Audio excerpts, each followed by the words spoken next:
Hola a todos, me llamo Carlos Carrillo, soy politólogo de profesión por la Pontificia Universidad Javeriana de Bogotá, Colombia.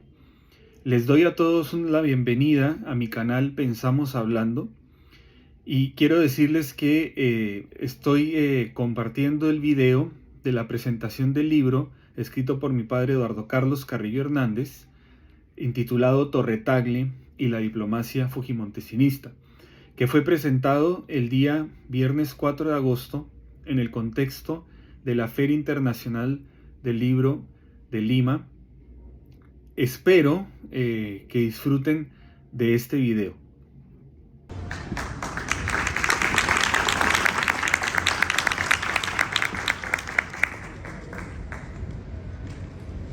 Muy buenas tardes, queridos familiares, amigos, miembros distinguidos de la mesa y lectores presentes.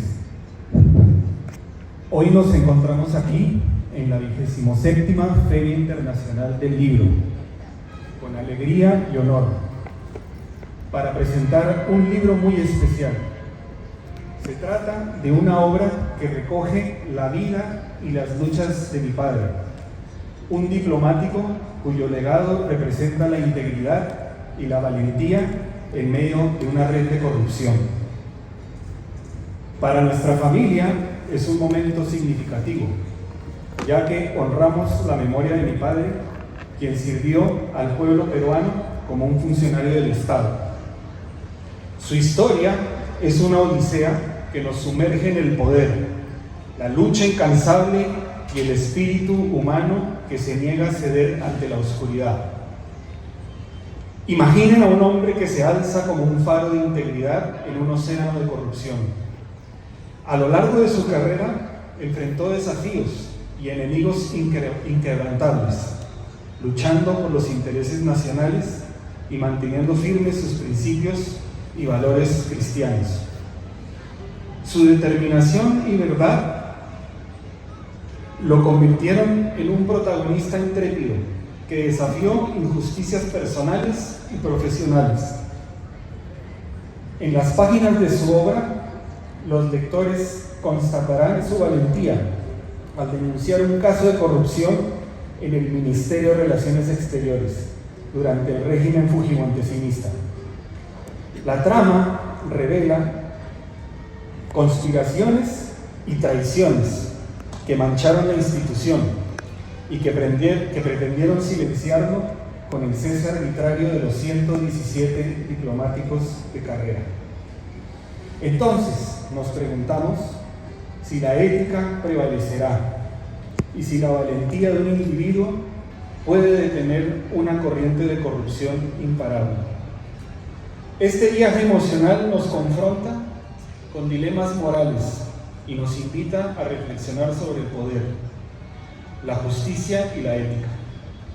La historia de mi padre es una lección, esperamos, para futuras generaciones y por qué no las presentes, con el fin de que comprendan lo que ocurrió en la Cancillería y así evitar que la historia se repita. Espero que todos ustedes se sumerjan en esta historia para que el mensaje perdure y construyamos juntos un futuro más justo por un Perú mejor. Gracias a todos por acompañarnos en este día.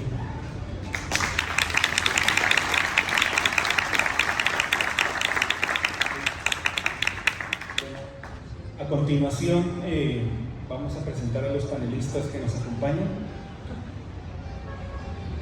La doctora Pilar Roca,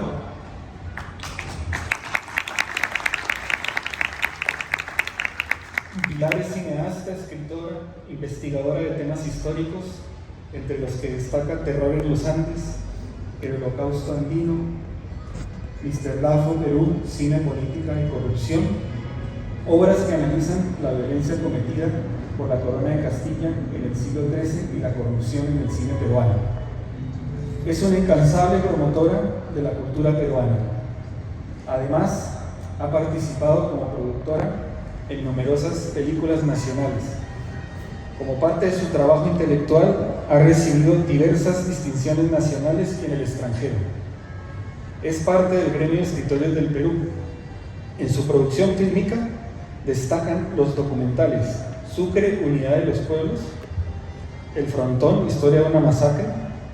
En cuanto a largometrajes, se ha producido bajo la dirección de Federico García, La Olico, El caso Guayanay, Tupac Amaru, Los danzantes de la montaña sagrada, La Yunta Brava, El socio de Dios, entre otros.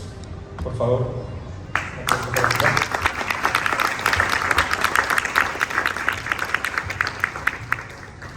Bueno, buenas tardes a todos y todas. Muchas gracias por estar acá. Debo agradecer a las personas que me han invitado, que son Yolanda, sus hijos, ¿no? Y también a las personas que me están acompañando en la mesa. Héctor, alguien dijo por ahí, el de la dignidad. Sí, pues Héctor, el de la dignidad. Y el gran poeta Aramayo, que está junto a mí. También un tupanamarista que ha escrito novelas, no solamente hace poesía, también hace novelas. Y saludando a todos y agradeciéndoles que estén acá, vamos a intentar aproximarnos un poquito, nada más que un poquito, al libro de Eduardo. Antes quiero decir que Eduardo fue un hombre muy digno, tuve la suerte de conocerlo hoy que vivimos en un país indigno, ¿no? Tuve la suerte de conocer a este hombre y de partir y conversar con él en varias oportunidades, junto con Fico, por supuesto. Bueno, permítanme leer un poco porque el libro es muy amplio, entonces he tratado de hacer resúmenes y voy a intentar leer lo que yo he pensado sobre este libro, ¿no? Comenzamos con que el libro, ya está el nombre, Torre Tagle, La diplomacia fujimosensinista. Autor Eduardo Carlos Carrillo Hernández, nace en 1942, un 22 de marzo, y fallece a la edad de 75 años en el año 2017, ¿no? El libro está aprobado por Héctor Béjar Rivera y el título, el prólogo que ha puesto Héctor, es El testimonio de lucha del embajador Eduardo Carrillo Hernández. Tengo entendido que es Eduardo el que hace la introducción. Esto quería consultarlo con los hijos, pero yo entendí que era Eduardo, ¿no? No lo dice, pero se sobreentiende, ¿no? Entonces, en la introducción, ¿qué plantea la introducción? En primer lugar, dice, en la década de 1980, la Cancillería peruana es manejada por una cúpula de corruptos que subsisten hasta la fecha de la emisión de este libro. Como punto 2, el autor señala que la Cancillería peruana es un reflejo del país. En el lugar tercero, del análisis que yo hago, dice, durante el gobierno de Alberto Fujimori, en el mes de diciembre de 1992, cesaron masivamente a 117 diplomáticos de carrera, uno de los cuales fue el autor de este libro, embajador Carrillo Hernández. Este cese contó con la asesoría, complicidad y autoría de la cúpula corrupta. Los complotados se reunieron en Washington para seguir las órdenes de Fujimori y elaborar la primera lista de cesados. Digo la primera, porque hubo otra lista que hizo otro grupo acá en Lima. Y al final la convirtieron en una sola y, bueno, destituyeron a 117 diplomáticos bajo diferentes acusaciones. Desde ser homosexuales, ser ignorantes, no servir para nada. Según el libro, este calificativo no iba a salir, pero alguien lo anotó al costado y se filtró a la prensa. Y muchos, como yo, y los que están acá presentes, habrán estado en el momento en que decían, por homosexual, por ignorante, ¿no? O sea, terrible, ¿no? Un insulto, un agravio muy grande que se hizo no solo a nuestro embajador, sino a 116 personas más, ¿no? Porque aparte, no son razones, el de ser homosexual para mí no es una razón de sacarlo. Y claro que no era ni una ni otra, no era nada, no estaba, él no calificaba para esto, pero querían sacarlo porque sí calificó por su honradez.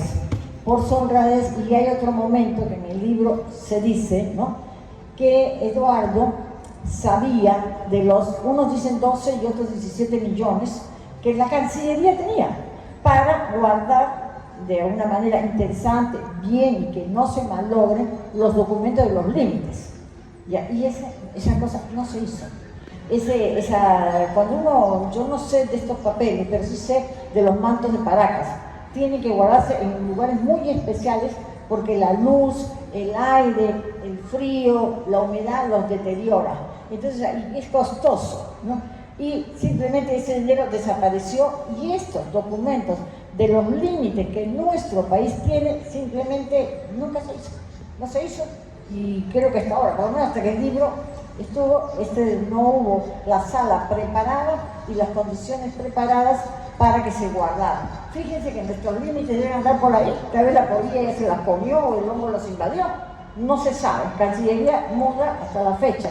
Cancillería debería, después de leer este libro, que supongo lo leerán porque es muy importante, sobre todo para la Cancillería que lo lea, debería dar una respuesta pública, ¿no?, a este pendiente que ha quedado. Porque nosotros, como ciudadanos peruanos, tenemos todo el derecho de saber, ¿no?, y averiguar qué pasó con el pendiente, ¿no? Pero esta es la acusación de fondo contra Eduardo. Lo demás son tinglados que hacen, ¿no?, para tapar este robo de esta cantidad de millones, que además fue publicado en varios periódicos de la época, ¿no?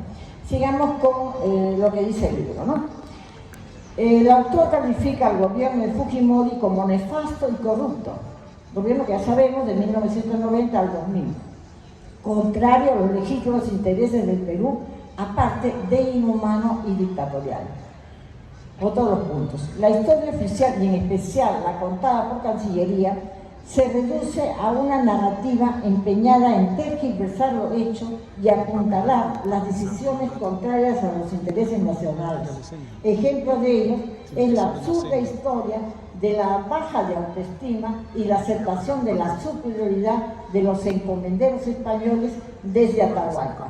Todos hemos estudiado, hay que emplear un poco más, que desde que estamos en el colegio, ¿no?, que nosotros éramos inferiores, ¿no?, y que los hombres barbados, rubios y altotes nos maravillaron y Atahualpa y su séquito se quedó espantado. Después las cuestiones han variado, ¿no?, pero siempre es la superioridad española frente a nosotros. Esa es una historia, como todas las historias, este país contado por los vencedores, ¿no? Entonces, ellos cuentan la historia para justificar las barbaridades y el genocidio que cometieron contra nosotros, ¿no? Otro punto del libro es, el peruano, tanto de avanzada edad como los jóvenes, el libro está planteando, se ve frustrado y desorientado.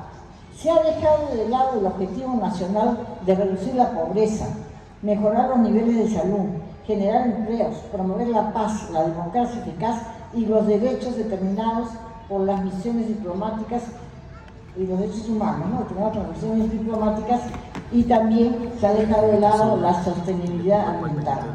Otro punto que dice el sexto, en cuanto a los objetivos del libro, el autor declara. Entonces, lo primero es un resumen que yo he hecho más o menos de todo lo que el libro está tratando. Pero vamos a ver, a mi criterio, vuelvo a decir que es un análisis desde el punto de vista de mi criterio, puedo estar equivocado o no, pero así pienso yo.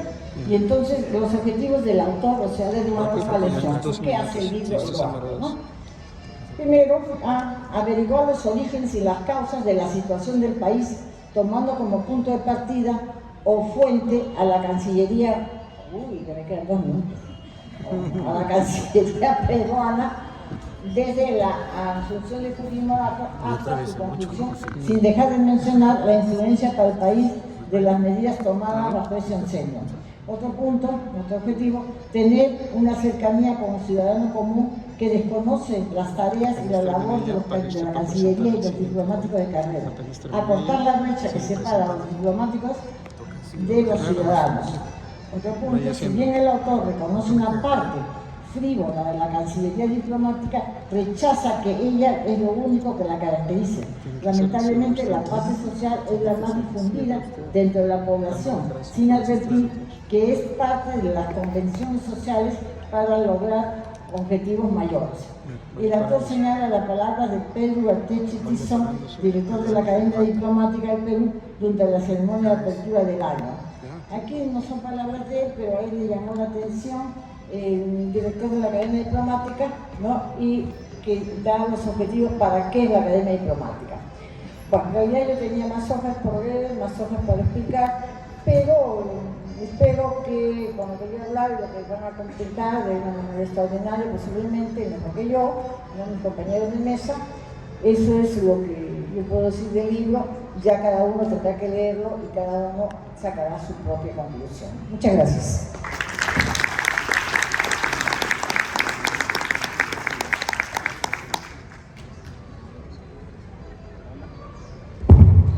Muchísimas gracias, Pilar, tus palabras y comentarios del libro. A continuación vamos a escuchar al doctor Omar Aramayo. Omar es periodista, editor, poeta y narrador, autor del libro de pintura Humareda, iniciador de los estudios de Carlos Oquendo de Amat y Gamaliel Churata. Aramayo es uno de los renovadores de la poesía peruana contemporánea. Su libro de poesía, Los Dioses, tiene como tema a los creadores del antiguo Perú. En su narrativa, abro comillas, el sarcasmo y la ironía constituyen la lógica del individuo sometido a la transformación verbal. Esto lo comenta Miguel Ángel Huamán. Es uno de los narradores más fecundos y versátiles. El filósofo y periodista Fernando Carvalho considera que la novela, Los Túpac Amaru, 1572-1827, como el libro del Bicentenario. Un aplauso para Don Omar.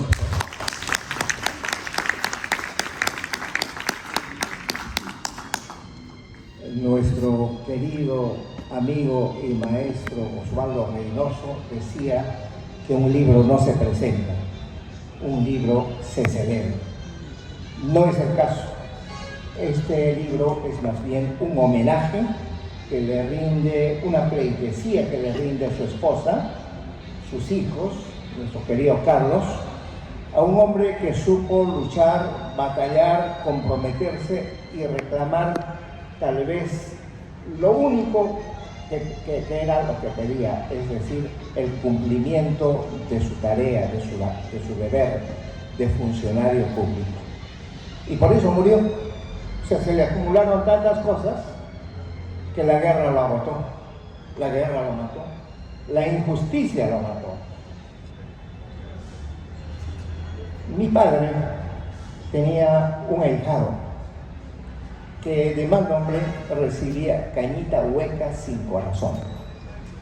Quienes son andinos saben que Cañita Hueca sin corazón es una metáfora por la ingratitud de la amada. Pero en el caso de este señor, que era juez, se refería a que era cañita porque le gustaba beber sin medida. Era hueca porque no tenía nada en la mente, y sin corazón porque cobraba a los clientes sin corazón. Eso es la corrupción. Eso es la corrupción, ¿no? Aprovecharse de una oportunidad, ¿no? Recluir al desvalido y después dejar todo como si nada hubiese ocurrido. Malcolm Lowry, que fue el embajador inglés en México, cuando contempló cómo se venía esta gran catástrofe del fascismo mexicano, no obstante que también era un dipsómano, supo conducir su persona, su caballerosidad, sin perder en ningún instante esa capacidad de ser persona. En cambio, los corruptos pierden esa capacidad y ese compromiso con los demás. Y lo que ha ocurrido y viene ocurriendo es que la corrupción se ha generalizado, ¿no? En ese sentido, Torre Tagle y la diplomacia fujimontesista tiene un tema transversal, que es la corrupción. Parte de una herida personal, ¿no? De cómo es desaforado, es desalojado injustamente de su trabajo. Trata de eso, pero básicamente habla de la corrupción. Y en ese sentido, este libro es hermano de otro libro que trata de la corrupción, que es Historia de la Corrupción en el Perú, de Alfonso Quirós, que para muchos estudiantes se ha convertido en un libro de consulta obligatoria. La corrupción ha minado la historia nacional. ¿Cuándo comienza la corrupción? Dicen que en 1776 el rey envió a 2 delegados, a 2 enviados que no tenían necesaria relación con las autoridades coloniales en el Perú, Jorge Juan y Ulloa. Ellos constataron en 1776 que el imperio estaba podrido por dentro. O sea, los corregidores, quienes manejaban las minas, todo el mundo estaba metido en la corrupción, en las coimas, en la usurpación del más sagrado de los deberes, que eran los quintos al rey, los quintos y los décimos al rey. ¿Antes no hubo corrupción? Yo creo que no, porque tanto el imperio de los incas como antes de los incas habían estados teocráticos, y a este hombre que maneja todo el poder de los hombres y el poder de los dioses, no se le engaña, y si se le engaña, se le mata, como en la China, como en la China actual. Entonces, todo el periodo colonial y republicano son periodos de gran corrupción, pero en ningún momento la corrupción llega como cuando llega Fujimori. De eso trata este libro, que ustedes van a leer seguramente muy acuciosamente. Y en el capítulo 5, por ejemplo, habla de la topología de la corrupción y cómo se construye la corrupción, ¿no? En primer lugar, la mentira. Todo parte de una mentira, ¿no? Aparecen los embusteros, los prometedores, los sembradores de esperanza, los constructores de necesidades reales o ficticias. Una vez que se ha mentido, una vez que se ha engañado, se roba. El segundo paso es el olvido. La gente se olvida voluntariamente. Es un olvido extraordinario, muy simpático, ¿no? Y la gente también se olvida. Nos olvidamos. Y por eso volvemos a elegir a los pillos. Por eso los ladrones vuelven al Congreso. Por eso nuestros líderes de opinión, que han sido juzgados o deben ser juzgados y que se han retenido sus resoluciones de juzgamiento, vuelven a aparecer ante nosotros en la Cámara como si nunca tuvieran hecho nada, como niños buenos. Todos son niños buenos. Esos son los 3 pasos. Y ese es un aporte. Es un aporte que se va a desarrollar. Otros intelectuales, los estudiantes de sociología, van a desarrollar esto que Eduardo Carlos Carrillo Hernández diseña como la máquina, esa máquina oscura, esa máquina nefasta que es la corrupción.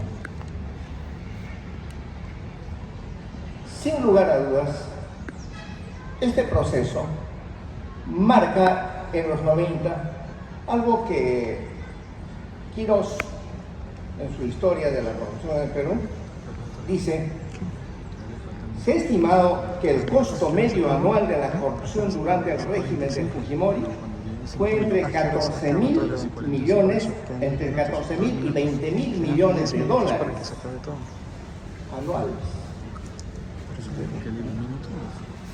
Por 5 años, por 11 años, es una fortuna. Es que este país es único.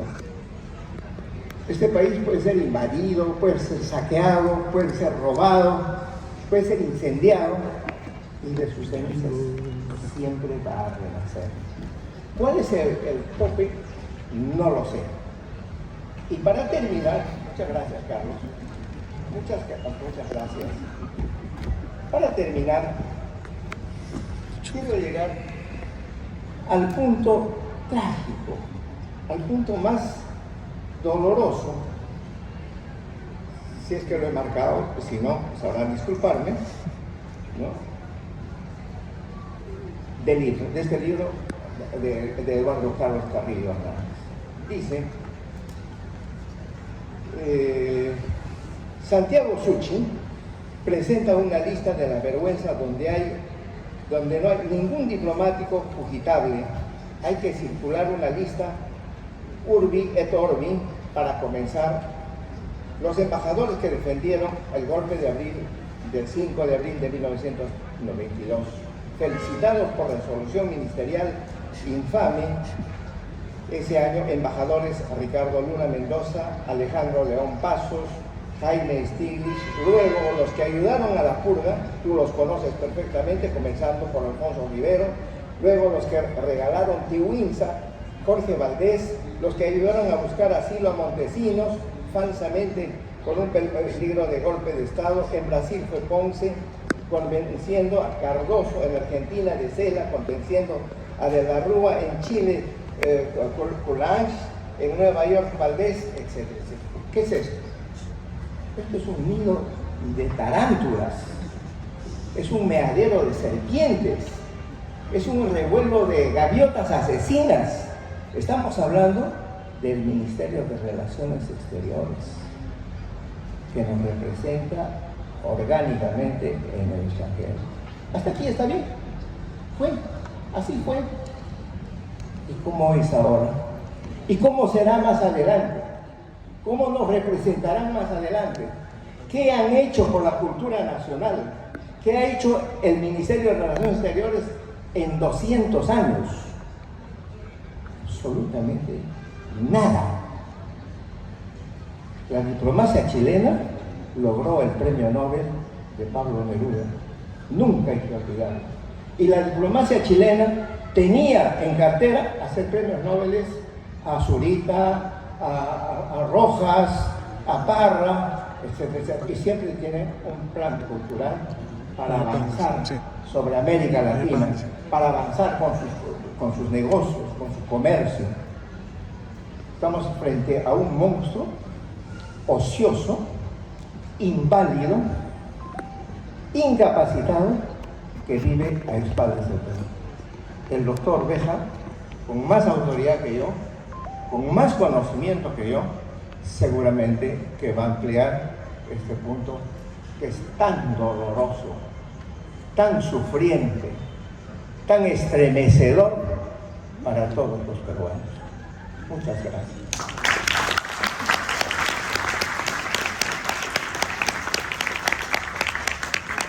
Muchas gracias. A continuación, y ya para concluir, vamos a escuchar al doctor Héctor Béjar Rivera. Héctor es un científico social peruano, abogado, artista plástico y periodista. Doctor en Sociología, se desempeñó como docente en la Facultad de Ciencias Sociales de la Universidad Nacional Mayor de San Marcos, entre otras universidades, además del Centro de Altos Estudios Nacionales.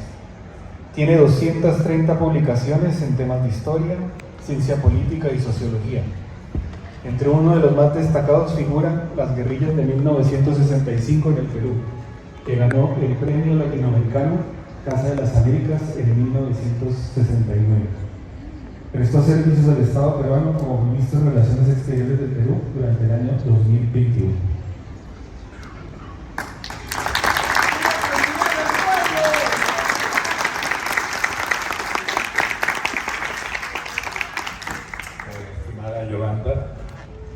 Carlos, familiares de Eduardo, amigos y amigas de Eduardo, María del Pilar, que aquí también la veo presente, todos los que hemos sido o han sido compañeros de lucha de Eduardo en algún momento, estamos aquí. Porque esta no es solamente la presentación de un libro, lo ha dicho Aramayo. Esto es un homenaje. Y un homenaje a un héroe civil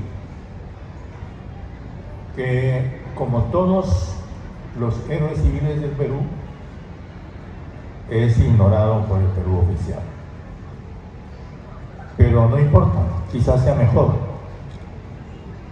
porque el Perú de verdad, el Perú limpio, el Perú honesto, que todavía existe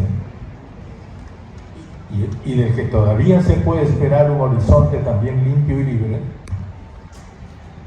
ese Perú sí recuerda a Eduardo Carrillo.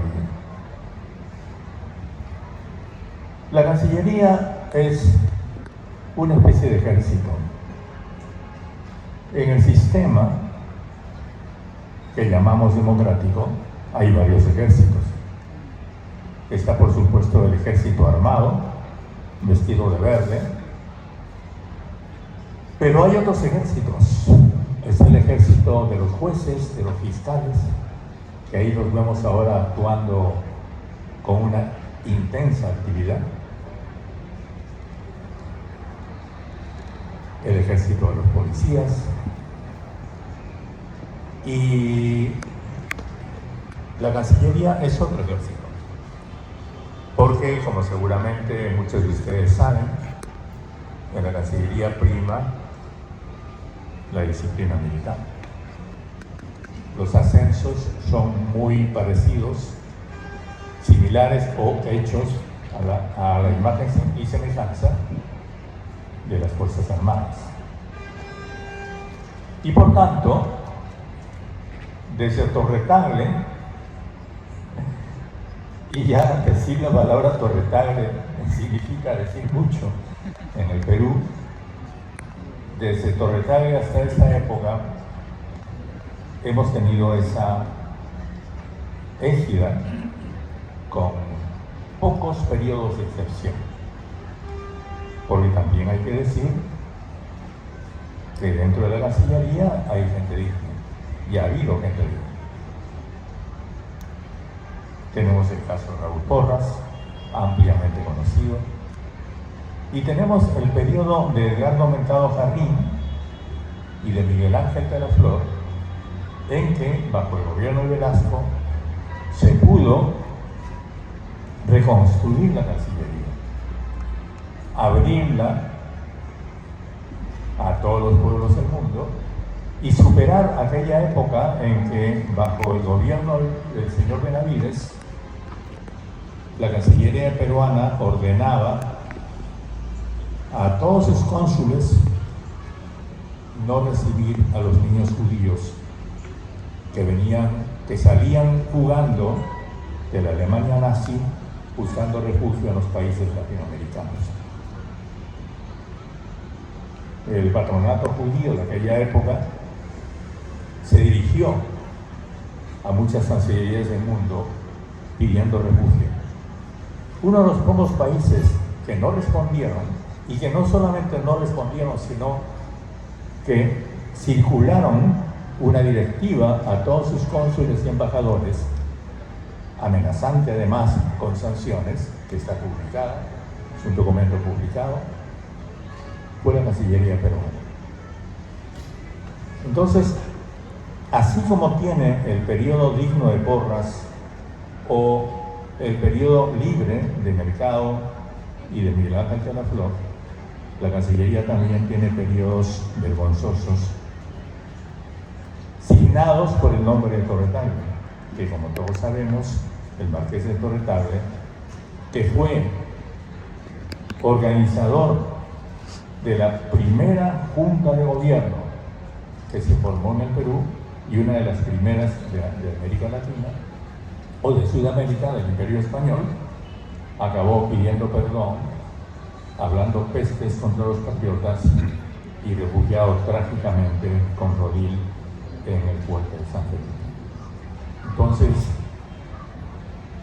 hay esas dos historias, una historia vergonzosa, sucia, parte de la cual recuerda Eduardo Carrillo en su libro, y otra parte honorable que no debemos dejar de recordar y que ojalá recuperaremos en algún momento.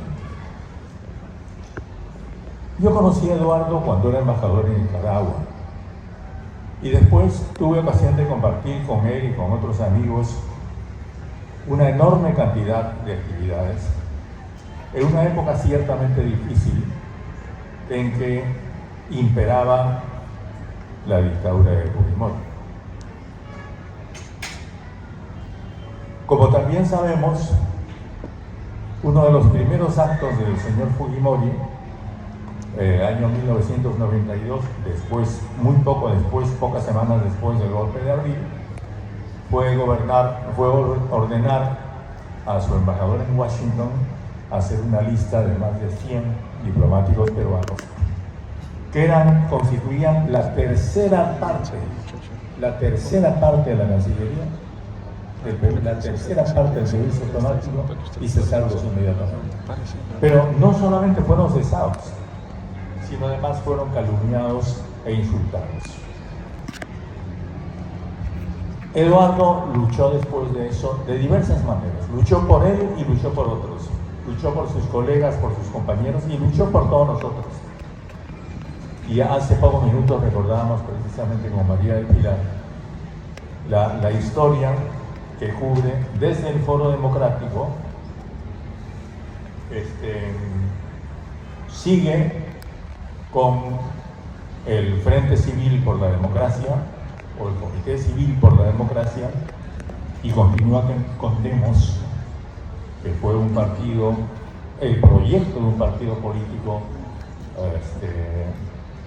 bajo la iniciativa de otro héroe civil, que también hay que recordar que fue Gustavo Nome, y todo eso significó una resistencia creciente que fue, como decía su propio nombre, ¿no? El comité cívico fue cívico, fue social contra la dictadura que ensombrecía. Porque por supuesto Fujimori no se limitó a expulsar arbitraria y abusivamente a estos más de 100 funcionarios del servicio diplomático, sino que además, como todos sabemos, hizo que la Cancillería peruana se prosternara, se inclinara y sirviera los intereses del imperio norteamericano. Y entonces volvimos a tener, así como habíamos tenido durante el gobierno de Benavides, una Cancillería servil al fascismo y al nazismo, eso también hay que recordarlo. Tuvimos en los años 90 una Cancillería servil a los norteamericanos o al gobierno norteamericano. Entonces, este libro de Eduardo y describe las circunstancias de su propia lucha, de su lucha personal. Yo hubiera querido que también describa lo otro, pero por supuesto lo otro está también descrito en otros textos, y el legado que nos deja Eduardo es esa descripción de cómo él recurre a todas las instancias, cómo ese ejército judicial que al comienzo, por la vía de un juez honesto, acepta su recurso, su acción de amparo, como después la Corte Superior niega esa acción de amparo después de varios meses, cuando todos sabemos en el Perú que una acción de amparo tiene muy poco periodo, tiene un plazo muy limitado y muy rápido para decidirla. Y sin embargo, se dio todo su tiempo ese poder judicial. Y después también hace lo mismo, nada menos que hacen lo mismo algunas instancias judiciales internacionales, y hay un capítulo también referido a la Corte y a la Comisión Interamericana de Derechos Humanos. El tiempo se nos acaba y solamente quiero terminar estas palabras diciendo que seguramente la imagen, la personalidad y la obra de Eduardo Carrillo como un representante de la parte digna de la Cancillería permanecerá siempre, no solamente en la conciencia y en el recuerdo de nosotros, sino también en la historia digna de nuestro país. Muchas gracias.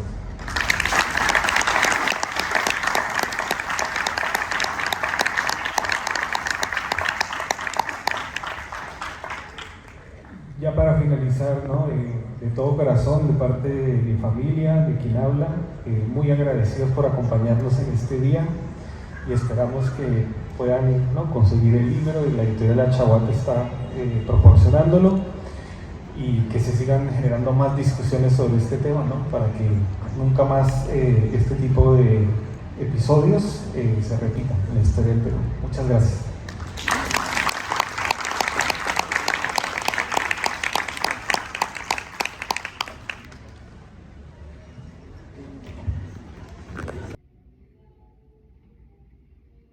Muchas gracias.